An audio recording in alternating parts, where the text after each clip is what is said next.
धरती पर एक ऐसा लोक जहां कलयुग की अभी तक नहीं हुई एंट्री, यहाँ के बिना अधूरी है चारधाम यात्रा। कलयुग के प्रभाव से बचने के लिए 88,000 ऋषि मुनियों ने एक स्थान पर रहकर तप किया था। ये स्थान उन्हें स्वयं ब्रह्मा जी ने उपलब्ध कराया था। मान्यता है कि इस स्थान पर सभी तीर्थों का वास रहता है, इसलिए इस स्थान की यात्रा के बिना आपके तीर्थ अधूरे रहते हैं। कलयुग का दूसरा चरण चल रहा है। हर जगह कलयुग का प्रभाव देखने को मिलता है, लेकिन धरती पर खासकर भारत में एक ऐसी जगह है जहां अभी तक कलयुग का प्रभाव नहीं पहुंचा है। आज हम आपको ऐसी जगह के बारे में बताने जा रहे हैं जिसका इतिहास बहुत ही प्राचीन है। यह एक ऐसा तीर्थ स्थान है जहां के दर्शन के बिना आपकी चार धाम की यात्रा भी अधूरी मानी जाती है। इसे इस पावन भूमि का महान तीर्थ बताया गया है। इसे तीर्थों में तीर्थ कहा गया है। पाताल भुवनेश्वर के अलावा नैमिषारण्य ही एकमात्र ऐसा क्षेत्र है जहां 33 करोड़ हिंदू देवी देवताओं का वास माना जाता है। हिंदुओं के लिए नैमिषारण्य को सभी तीर्थ स्थानों में सबसे पहला और सबसे पवित्र होने का खिताब भी प्राप्त है। इसका वर्णन वेद पुराण से लेकर हर हिंदू धर्म ग्रंथ में मिलता है। श्रीमद् भागवत महापुराण, महाभारत, वायु पुराण, वामन पुराण, पद्म पुराण, शिव पुराण, देवी भागवत पुराण, यजुर्वेद का मंत्र भाग श्वेताश्वर उपनिषद, प्रश्नोपनिषद, अग्नि पुराण, गरुड़ पुराण, स्कंद पुराण, विष्णु पुराण, कालिका तंत्र, कर्म पुराण, शक्ति यामल तंत्र, श्रीरामचरितमानस, योगिनी तंत्र आदि ग्रंथों में इस स्थान का उल्लेख मिलता है। ये वही स्थान है जहां महापुराणों की रचना हुई। महाभारत काल में युधिष्ठिर और अर्जुन भी यहाँ आए थे। इतना ही नहीं, प्राचीन काल में 88,000 ऋषि मुनियों ने इसी स्थान पर कठोर तपस्या की थी, इसलिए इसे तपोभूमि भी कहा जाता है। नैमिषारण्य का प्राचीनतम उल्लेख वाल्मीकि रामायण के युद्ध कांड में होता है। यहाँ उल्लेख है कि लव और कुश ने गोमती नदी के किनारे राम के अश्वमेध यज्ञ में 7 दिनों में वाल्मीकि रचित काव्य का गायन किया। हम बात कर रहे हैं नैमिषारण्य की। उत्तर प्रदेश के सीतापुर में है यह महान तीर्थ। लखनऊ से 80 किलोमीटर दूर गोमती नदी के तट पर स्थित यह प्रसिद्ध हिंदू तीर्थ है। इस स्थान को नैमिषारण्य, नैमिष या नीमशार के नाम से भी जाना जाता है। नैमिष यानी निमिष किंवा निमेष तथा अरण्य यानी अरण्य अर्थात वन क्षेत्र परमात्म तत्व का क्षेत्र कहा जाता है कि ब्रह्मा जी ने खुद भी इस स्थान को ध्यान योग के लिए सबसे उत्तम बताया था। इस स्थान के मुख्य आकर्षण की बात करें तो इनमें चक्रतीर्थी, भूतेश्वरनाथ मंदिर, व्यास गद्दी, हवन कुंड, ललिता देवी का मंदिर, पंचप्रयाग, शेष मंदिर, हनुमान गढ़ी, शिवाला भैरवजी मंदिर, पंच पांडव मंदिर, पंचपुराण मंदिर, मां आनंदमय आश्रम, नारदानंद सरस्वती आश्रम, देवपुरी मंदिर, रामानुज कोट, रुद्रावर्त आदि शामिल हैं। नैमिषारण्य स्टेशन से लगभग 1 मील दूर चक्रतीर्थ सरोवर है। यह एक बड़ा गोलाकार जलाशय है। घेरे के चारों ओर बाहर जल भरा रहता है जिसमें श्रद्धालु स्नान करते हैं। जल में चलते हुए इस गोल चक्र की परिक्रमा भी करते हैं। जल के भरे हुए घेरे के बाद चारों ओर सीढ़ियां बनी हुई हैं। यहाँ विभिन्न देवी देवताओं के मंदिर हैं। मुख्य मंदिर भूतनाथ महादेव का है। चक्रतीर्थ के बारे में कथा प्रचलित है कि एक बार 88,000 ऋषि मुनियों ने ब्रह्मा जी से निवेदन किया कि जगत कल्याण के लिए उन्हें तपस्या करनी है और तपस्या के लिए दुनिया में सर्वश्रेष्ठ, पवित्र, सौम्य और शांत भूमि के बारे में बताएं। ये घटना महाभारत के युद्ध के बाद की है। ऋषि मुनि कलयुग के प्रारंभ को लेकर भी चिंतित थे। ब्रह्मा जी ने अपने मन से एक चक्र उत्पन्न करके ऋषियों कहा कि इस चक्र के पीछे चलते हुए जाएं।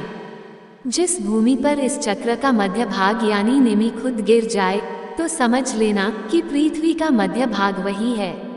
ब्रह्मा जी ने ये भी कहा कि वह स्थान कलयुग के प्रभाव से मुक्त रहेगा। कहा जाता है कि इसी स्थान पर चक्र का नेमि गिरा था, जिस वजह से इसका नाम नैमिषारण्य पड़ा और यह जगह चक्रतीर्थ कहलाई। ये भी कहा जाता है कि नैमिषारण्य वो स्थान है जहाँ पर ऋषि दधीची ने लोक कल्याण के लिए अपने दुश्मन देवराज इंद्र को अपनी अस्थियां दान की थीं। ऐसी मान्यता है कि इस परम पवित्र भूमि के दर्शन बिना सभी तीर्थ अधूरे रहते हैं। 84 कोस की परिक्रमा, नैमिषारण्य की परिक्रमा भी की जाती है। ये 84 कोस की परिक्रमा है। परिक्रमा हर साल फाल्गुन मास की अमावस्या के बाद की प्रतिपदा तिथि से शुरू होकर पूर्णिमा तक चलती है। यहाँ पंचाप्रयाग नाम से एक पक्का सरोवर है। सरोवर के किनारे अक्षयवट नामक वृक्ष हैं। नैमिषारण्य में व्यास शुकदेव का मंदिर है। मंदिर के बाहर व्यास जी की गद्दी है। यहाँ दशाश्वमेध टीला पर एक मंदिर में श्री कृष्ण और 5 पांडवों की मूर्तियां हैं। यहीं पर 4 धाम मंदिर भी हैं। महर्षि गोपाल दास जी के द्वारा स्थापित जगन्नाथ धाम, बद्रीनाथ धाम, द्वारिकाधीश धाम और रामेश्वरम धाम के मंदिर हैं। नैमिषारण्य को सत्ययुग या कृत युग से जाना जाता है, जो सबसे प्राचीन युग है। यह एक पवित्र स्थल है जहाँ कई संतों ने अपने पापों का प्रायश्चित किया है। हिंदू पौराणिक कथाओं में माना जाता है कि चक्र तीर्थ का निर्माण ब्रह्मा के हृदय से निकली चक्र से हुआ था। इस झरने में स्नान करने से सभी पापों से मुक्ति मिल जाती है। व्यास गद्दी एक वैदिक विद्वान हैं। व्यास ने पुराणों की रचना की और वेदों को 4 भागों में विभाजित किया और अपना ज्ञान जैमिनी, अंगिरा, पैल, शुकदेव, वैशंपायन और सुत को दिया। व्यास ने भी वेदों की रचना की और उन्हें 4 भागों में विभाजित किया। श्री ललिता देवी मंदिर शिव की पत्नी सती ने आत्महत्या कर ली, जिसके बाद शिव उनके शरीर को मंदिर के मैदान में ले गए। यात्रा के दौरान उनका शरीर 108 टुकड़ों में विभाजित हो गया। हृदय नैमिषारण्य में गिरा, जहां आज ये ललिता देवी के नाम से जाना जाता है, जो भारत के शक्तिपीठों में से एक है। भगवान वेंकटेश्वर मंदिर, जैसा कि नाम से पता चलता है, यह मंदिर भगवान वेंकटेश्वर को समर्पित है और यह विशेष रूप से आंध्र प्रदेश से बड़ी संख्या में भक्तों को आकर्षित करता है। उन तीर्थयात्रियों को समायोजित करने के लिए जो मंदिर के मैदान में रात भर रुकना चुनते हैं, मंदिर ने अपने मैदान के अंदर आवास प्रदान किया है।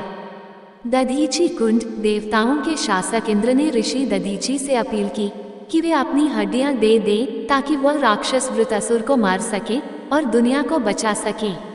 उन्होंने स्वीकार किया, लेकिन केवल एक शर्त पर। वो क्षेत्र की सभी पवित्र नदियों और स्थलों का दौरा करने के बाद ही ऐसा करेंगे। देवता हड़बड़ी में थे और उन्होंने दधीची को उनका अनुरोध पूरा करने के लिए इस स्थान पर सभी स्थानों को एक साथ इकट्ठा किया, जिसके बाद उन्होंने अपनी हड्डियों को त्याग दिया, जिनका उपयोग वज्र बनाने के लिए किया गया था, जिसका उपयोग अंततः वृत्रासुर और उसके अनुयायियों को मारने के लिए किया गया था। इस कुंड में स्नान करना भारत के सभी पवित्र स्थानों में स्नान करने के बराबर माना जाता है। सुत गद्दी, इस स्थान पर वेद व्यास के शिष्य ऋषि सुत ने 88,000 ऋषियों को भाषण दिया था।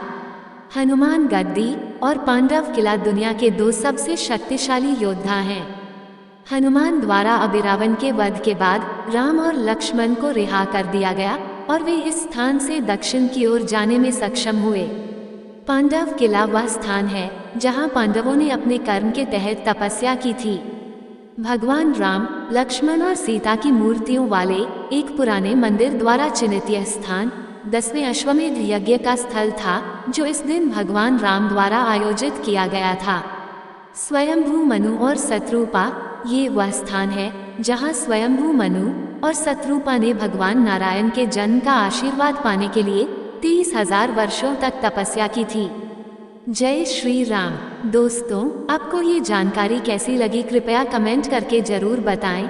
वीडियो पसंद आया हो तो लाइक करें और ऐसी ही और भी बहुत सारी कहानियों को सुनने के लिए चैनल को सब्सक्राइब जरूर करें। धन्यवाद। सब्सक्राइब टू अद्भुत कहानियाँ, नई कहानियाँ हर दिन।